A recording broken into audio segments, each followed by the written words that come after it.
નમસ્કાર, આપ જોઈ રહ્યા છો ઇન્ડિયા ટીવી 365 ન્યૂઝ ચેનલ। વેડ રોડ સુરત શ્રી પ્રાણનાથ હોસ્પિટલ દ્વારા મેગા સર્જરી કેમ્પનું આયોજન કરવામાં આવ્યું। શ્રી પ્રાણનાથ હોસ્પિટલ દ્વારા મેગા સર્જરી કેમ્પનું આયોજન કરવામાં આવ્યું। પ્રાણનાથ હોસ્પિટલ દ્વારા ઓપરેશન મેડિકલ ગ્રુપ અમેરિકાના ડોક્ટરના માર્ગદર્શન હેઠળ અને સુરતના સહયોગ ખાતે નિઃશુલ્ક કેમ્પનું આયોજન કરવામાં આવ્યું છે અને આ કેમ્પનું જે આયોજન કરવામાં આવ્યું છે એ તદ્દન નિઃશુલ્ક સેવા પૂરી પાડવામાં આવે છે અને આ કેમ્પમાં જે કોઈ દર્દીઓ એડમિટ છે એમને કોઈ પણ પ્રકારનો ચાર્જ નથી અને રહેવાની જમવાની પણ સુવિધાઓ ઉપલબ્ધ છે। હર હંમેશા આ હોસ્પિટલ દ્વારા મેગા કેમ્પનું આયોજન કરવામાં આવે છે અને તમામ સેવાઓ પૂરી પાડવામાં આવે છે। જોતા રહો India TV 365 news channel. Chairman Shri Prannath આરોગ્ય ટ્રસ્ટ સંચાલિત શ્રી પ્રાણનાથ હોસ્પિટલ। આજે કેમ્પ તમે રાખ્યું છે, કેટલા દિવસ માટેનો કેમ્પ છે ને એમાં કઈ કઈ બીમારીનો ઈલાજ થશે એમ? શ્રી પ્રાણનાથ આરોગ્ય ટ્રસ્ટ સંચાલિત શ્રી પ્રાણનાથ હોસ્પિટલ વેડ રોડ મુકામે મેગા સર્જરી કેમ્પનું આયોજન કરવામાં આવ્યું છે। અહીંયા અમેરિકાથી નિષ્ણાત અનુભવી ડૉક્ટર 17 જણનો ટીમ અહીંયા આવ્યા છે।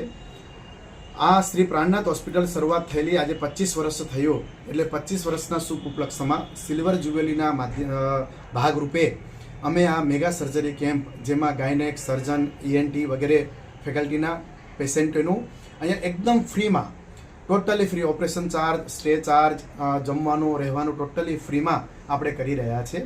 આના સૌજન્ય તરીકે શ્રીમતી સુધાબેન એચ ભાવસાર USA તરફથી, દિનેશભાઈ ભાવસાર USA તરફથી અમને 8 લાખ રૂપિયા જેવું ડોનેશન મળ્યું છે અને ખર્ચો તો 15 થી 20 લાખ કરતાં પણ વધારે છે, જેનો સંપૂર્ણ ખર્ચો બાકીનો Shri Prannath hospital trust board એ કરશે। અને આવા કેમ્પો અમે આદિવાસી વિસ્તારોમાં પણ કર્યા છે અને સુરતના આજુબાજુના વિસ્તારો, ગામડાઓમાં પણ અમે કેમ્પો કર્યા છે, અવારનવાર કરતા રહ્યા છે। આવા મોટા મોટા કેમ્પો ભવિષ્યમાં પણ કરતા રહીએ, એના માટે અમે જે આર્થિક સુસંપન્ન જે દાતાઓને અમે નિવેદન પણ કરીએ છીએ, આહવાન પણ કરીએ છીએ કે આપ લોકો જો સ્પોન્સર કરતા હોય યા તો આપ લોકોના આર્થિક સહયોગ જો આ સંસ્થાને મળે તો અમે આવા કેમ્પોના માધ્યમથી ગરીબ અને જરૂરિયાતમંદ તેમજ અમે લોકોને સહયોગ કરતા રહીએ। અને આ પ્રાણનાથ હોસ્પિટલની અંદર અત્યારે મેગા રિનોવેશન ચાલે છે, પાછળ એક્સપાન્શન માટે ભવન પણ ચાલે છે, એટલે સંસ્થા પર અત્યારે લગભગ 3 કરોડ રૂપિયા કરતાં પણ વધારે તો લોન છે। જ્યોતિજી મહારાજજીએ જે આ હોસ્પિટલની રચના કરી કે સુરતના ગરીબ અને જરૂરિયાતમંદ લોકોને આપણે આરોગ્ય ક્ષેત્રમાં, સ્વાસ્થ્ય ક્ષેત્રમાં બને એટલું આપણે મદદ કરી શકાય, એના માટે આ સંસ્થાએ આ બીડો લીધેલું છે। અહીંયા માત્ર ને માત્ર 100 રૂપિયાની અંદર પેશન્ટોને ફાઇલ નીકળીને ડૉક્ટર ચેક કરીને દવા લખીને આપે છે, જે MD, MS, gynaec super consultant ડૉક્ટરો। અને એમાં આપણા હોસ્પિટલની અંદર દરેક પ્રકારની ફેસિલિટીઓ છે। ડિલક્સ રૂમ છે, સ્વીટ રૂમ છે, 20 બેડનું ICU છે, મોડ્યુલર OT છે, લેમિનાર એરફ્લોવાળા ઓપરેશન થિયેટરો છે અને સારામાં સારા જે કેપેબલ વ્યક્તિઓ, જે આર્થિક સુસંપન્ન લોકો પણ અહીંયા આવીને પોતાનો ટ્રીટમેન્ટ કરી શકે છે।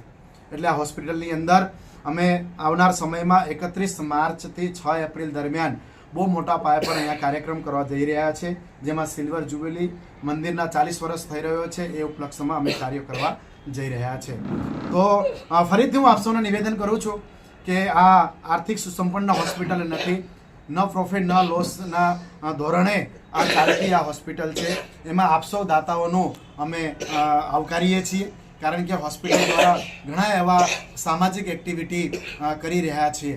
તો અમે નિવેદન કરીએ છીએ અને લગભગ 140 થી 150 પેશન્ટોને આ 7 દિવસની અંદર અહીંયા આગળ ઓપરેશન થવાનું છે અને અમેરિકાના ડૉક્ટરો, જે ત્યાં રહીને ત્યાં જન્મેલા, ત્યાંના જ અનુભવી ડૉક્ટરોના તત્વાવધાનમાં અહીંયા આગળ ઓપરેશન ચાલી રહ્યું છે।